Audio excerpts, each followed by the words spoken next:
Здравствуйте, вы смотрите выпуск новостей, в студии Андрей Лана. Смотрите сегодня. Благодарность за труд. Медики получили награды накануне профессионального праздника. Принимаемых мер недостаточно. Глава региона Шалбан-Карол потребовал от Госкомлеса серьезную работу по предупреждению пожаров.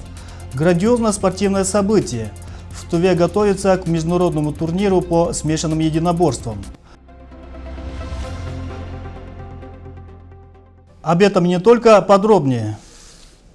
18 июня медицинские работники будут отмечать свой профессиональный праздник. Накануне в Доме народного творчества наградили работников здравоохранения Тувы. Благодарственные письма, медали и почетные грамоты. Более 40 человек получили различные награды. Но слова благодарности за их труд звучали абсолютно всем сотрудникам сферы здравоохранения. Полный зал медицинских работников, от санитарок с медсестрами до главных врачей. Сегодня все они виновники торжества. Люди, без которых невозможно представить жизнь. Сотрудники сферы здравоохранения собрались в Доме народного творчества, чтобы получить заслуженные награды и услышать поздравления в преддверии своего профессионального праздника от первых лиц региона. Очень рад вас приветствовать в этом гостеприимном зале. И должен вам в первую очередь передать слова приветствия от главы республики Шалбана Валерьевича Караула. И поздравить вас. Это наше ежегодное мероприятие, поэтому позвольте вас именно в первых словах от имени главы поздравить с наступающим профессиональным праздником Днем медицинского работника. После праздничных речей заместитель главы правительства Шалбан Хапуя вручил почетные грамоты и благодарственные письма от правительства региона. Кроме того, врач-акушер-гинеколог перинатального центра Тувы Любовь Амзар была удостоена звания «Заслуженный работник здравоохранения республики». Уважаемый Шалбан Хавлович, уважаемые коллеги, за мои труды вам большое спасибо. 3 воскресенье июня – это дата, которую знают и помнят, потому что тогда мы отмечаем наш профессиональный праздник – День людей, посвятивших себя ответственному и благородному делу – исцелять от недугов и возвращать к полноценной жизни больных и немощных людей. Поздравляет коллег министра здравоохранения региона Орлан Дангак. Также от имени министерства нагрудными знаками отметили отличников здравоохранения. В этот праздничный день я желаю им здоровья, счастья, трудовых успехов. Люди доверяют врачам самое дорогое – здоровье, а это требует от нас блестящих знаний, высокой самоотдачи и лучших человеческих качеств. Да и награды в нашем деле не бывают личными, у нас работа командная. Если наградили одного, значит все молодцы, признается Тимир Артас, заместитель главного врача перинатального центра республики. Конечно, когда помогаешь ребенку появиться на свет, когда помогаешь ему сделать первый вдох, когда ребенок уходит от нас здоровым, всегда это очень здорово, всегда это очень приятно и всегда на душе весело и хорошо. Спасибо. К многочисленным поздравлениям в адрес врачей присоединились и работники культуры. Торжественная церемония вручения наград продолжилась праздничным концертом, а в завершении артисты со словами благодарности спели для врачей песню «Ангел-хранитель».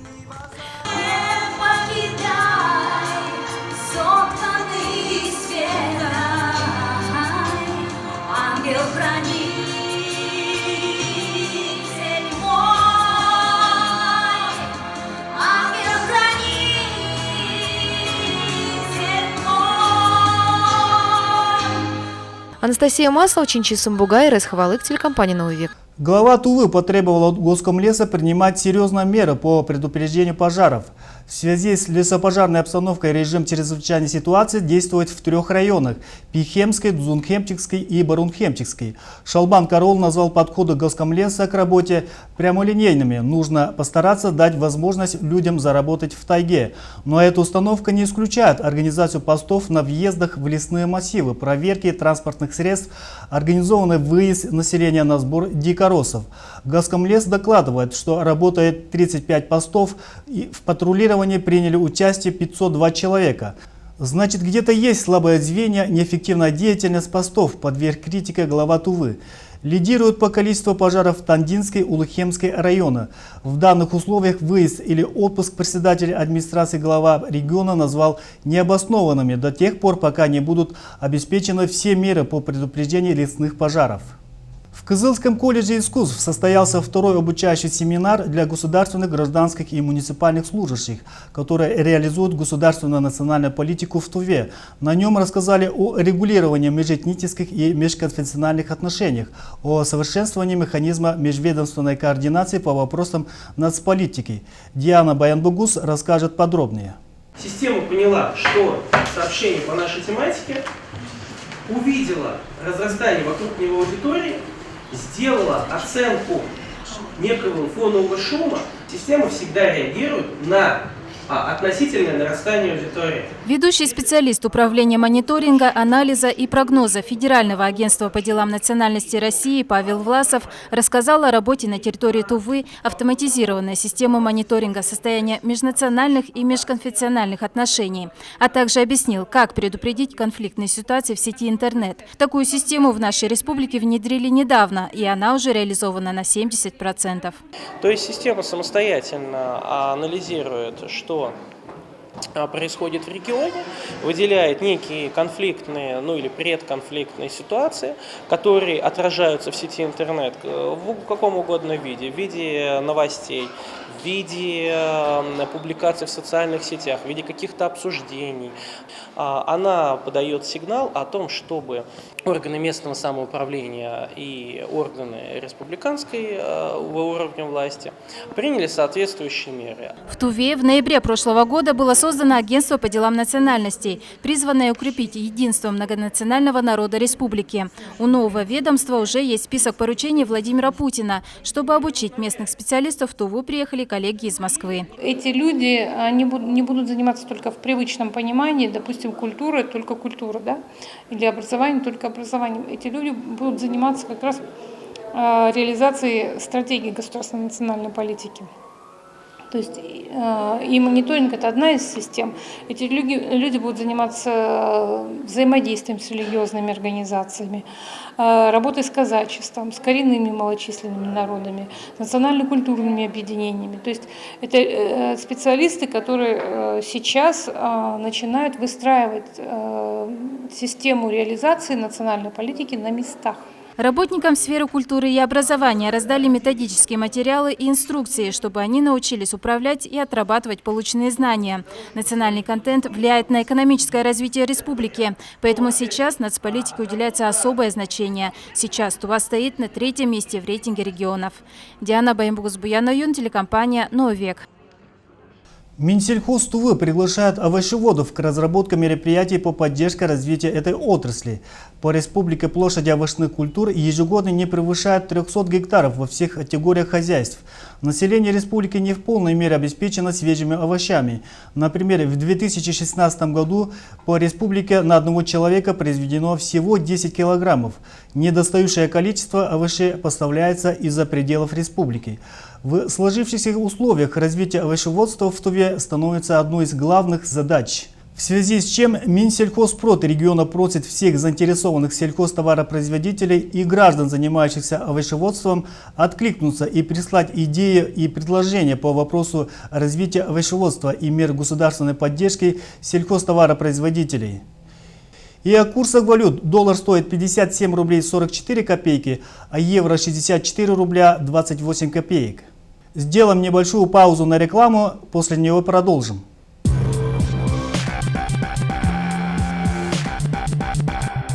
Увидел? Понравилось? Купил! В РБТ.ру ничего не откладывайте с кредитом 0036. Так, LED-телевизор LG диагональю 109 сантиметров всего за 639 рублей в месяц. РБТ.ру. Для тех, чье слово на вес золота. Для тех, кто приблизился к звездам. Для тех, кто несет свет. 300 тысяч рублей. Выдающийся кредит для выдающихся людей. Банк Восточный.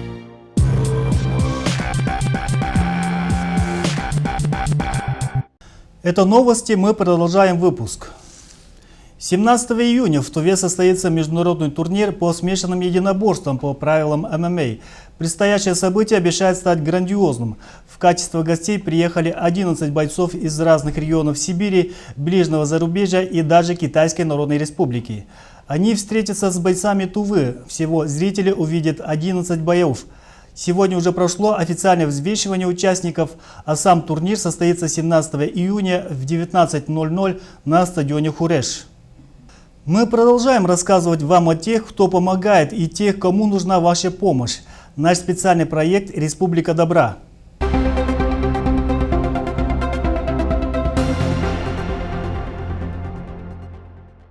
На протяжении нескольких лет в Кызыле ведут свою деятельность группа зоозащитников «Хатико» и «Любимцы». За все это время спасены десятки бездомных собак и кошек. И все это благодаря неравнодушию волонтеров и пожертвованиям. Сегодня мы хотим познакомить вас со Стешей, которая осталась жива лишь благодаря зоозащитникам. Стеша, или как ее любят называть зоозащитники, миленькая. Бездомная собака, которая долгое время жила рядом с двухэтажными домами в ближнем Кахеме. Изначально Стеша не подпускала к себе людей, пряталась или же убегала. Больше недели зоозащитницы приезжали к домам, где ютилась Стеша, и подкармливали ее. Однажды, приехав на место, они не нашли собаку. Искали на протяжении часа. Безрезультатно. Через какое-то время незнакомые люди сказали, что Стеша попала под машину и повредила задние лапы. Первое время миленькая не вставала, боялась, что ей вновь могут причинить боль. Со временем привыкла к зоозащитникам. Правда, ходить до недавнего времени не могла. Ну, уже деньги, в принципе, мы на нее насобирали. Люди откликнулись, и коляску уже заказали в Новосибирск. Долгая реабилитация, ежедневные массажи и, конечно же, любовь. Главное лекарство для нее. Не стоит забывать и про неравнодушных людей, которые первое время помогали Стеше, чем могли. Благодаря всем им сегодня у нее есть коляска, в которой Стеша занимается ежедневно. Коляску мы, конечно, не любим, но улучшение у нее это есть, конечно, после коляски, но она ее не любит. Но она к ней еще не привыкла, поэтому она ее боится. Сегодня Стеша находится на передержке, где ее очень сильно любят. Она перестала бояться незнакомых людей и громких звуков. Резво бегает на колесах, несмотря на то, что коляска ее немного пугает. А самое главное, Стеша начала хоть и на пару минут, но стоять на задних лапах. А вот Стешу мы стараемся всегда выставить правильно, чтобы она держалась на задних лапках. Раньше Стеша даже с поддержкой не могла держаться на задних лапах. Сейчас вот Оля ее немножко приотпустит, и вы увидите, как Стеша уже практически сама выдерживается на лапах. Сейчас просто она неровно стоит, поэтому ей трудно скоординироваться. Вот. Зоозащитницы радуются каждому движению Стеши. Мышцы ног у нее практически восстановлены. Осталось только ждать, когда она с задорным лаем встретит их стоя на всех 4 лапах. Помимо Стеши на передержке у зоозащитниц есть и другие собачки. Буквально пару недель назад к ним попала и Дина. Осталось нам еще прививочку одну поставить, и все, и можем отдавать ее в люди. То есть в хорошие руки. Вот кто хотит собрать собачку, предлагаем Дину. Видите, какая она красивая. Лапки сложила, хорошенькая девочка. Любовь творит чудеса, особенно для тех, кто умеет ее ценить. Приютив бездомную собаку, вы увидите, что она, в отличие от некоторых людей, никогда не обманет и не оставит вас. Подарив им любовь, взамен вы получите вдвое больше. Если вы не можете забрать к себе домашнего любимца, то можете помочь бездомным животным кормами, лекарствами, перевязочными материалами или же транспортировкой от места передержки до ветеринарной клиники. Также зоозащитникам очень нужна материальная поддержка, потому что перед тем, как найти хозяев для животных, их лечат и стерилизуют. Подробная информация в группах «Любимцы» и «Хатико» ВКонтакте, Одноклассниках, или можете позвонить по номерам, которые на экране.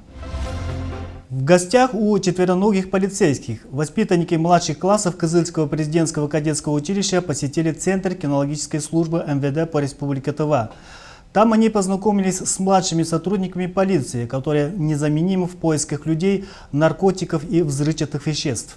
Знакомство с кинологической службой началось с рассказа об особенностях работы с собаками разных пород, а также о том, для раскрытия каких преступлений уникальный нюх четвероногих полицейских незаменим. К примеру, в поиске наркотиков или взрывчатки. В этом кадеты убедились своими глазами. Хельга может и лапой показать. У него, кстати, очень сложная судьба. Видите, какое поощрение? Воспитанники кадетского училища были не просто наблюдателями, но и смогли почувствовать себя кинологами, примерив спецодежду сотрудников, а также узнали, что есть бронежилеты для собак полицейских. Во время экскурсии кадеты ловили каждое слово действующих стражей порядка, а после признались, что все увиденное им очень понравилось. Понравилось то, как действуют собаки, когда что-нибудь ищут. Они понимают то, что когда их дрессируют, они понимают, что они могут причинить вред, например, чему-либо, и, например, не царапают машину, просто рядом стоят и лают, или просто садятся. И, в общем, я узнал, что их учат играючи с самого детства. Побывали здесь, я думаю, что они очень впечатлились этим посещением. И уверена, что многие из них захотели стать в будущем военным кинологом. А пока кадетам предстоит еще долгий путь обучения, полицейские заверили, что их они всегда рады видеть у себя в гостях. Анастасия Маслова, Илья Сапун, телекомпания «Новый век». Далее новости короткой строкой.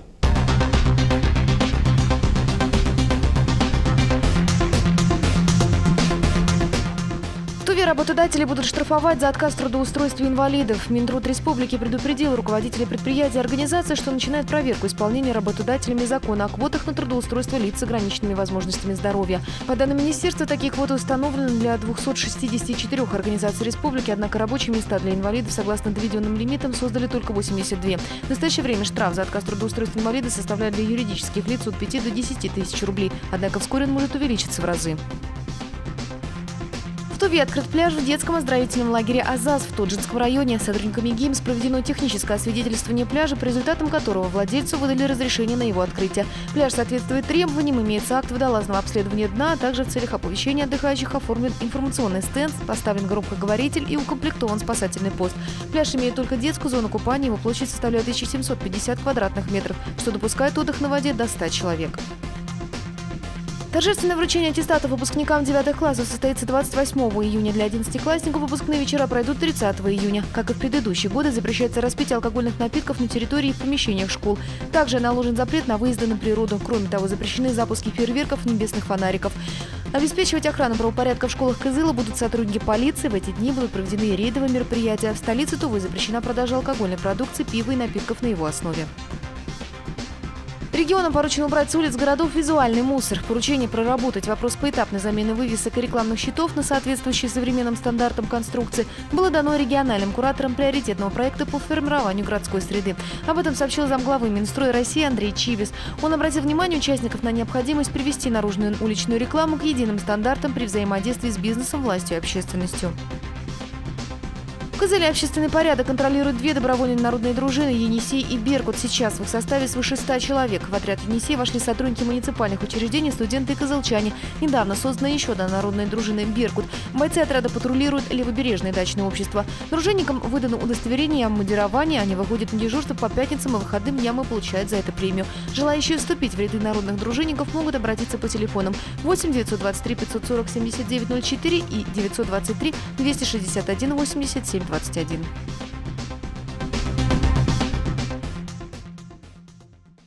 О том, какая погода ждет нас в ближайшие сутки, узнаем у Музы Черепановой.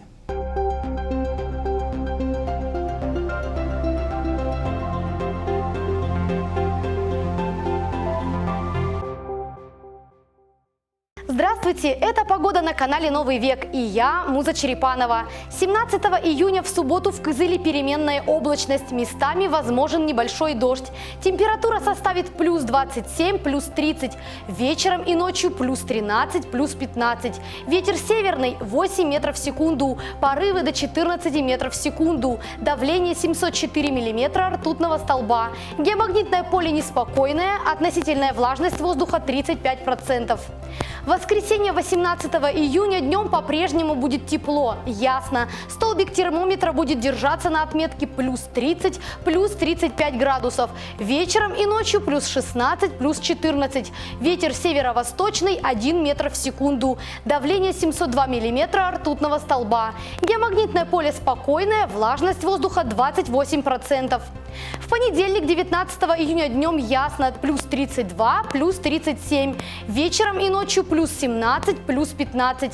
Ветер северный 2 метра в секунду. Давление 700 миллиметров ртутного столба. Геомагнитное поле спокойное, влажность воздуха 35%. На сегодня это все, о чем я хотела рассказать. До встречи в эфире.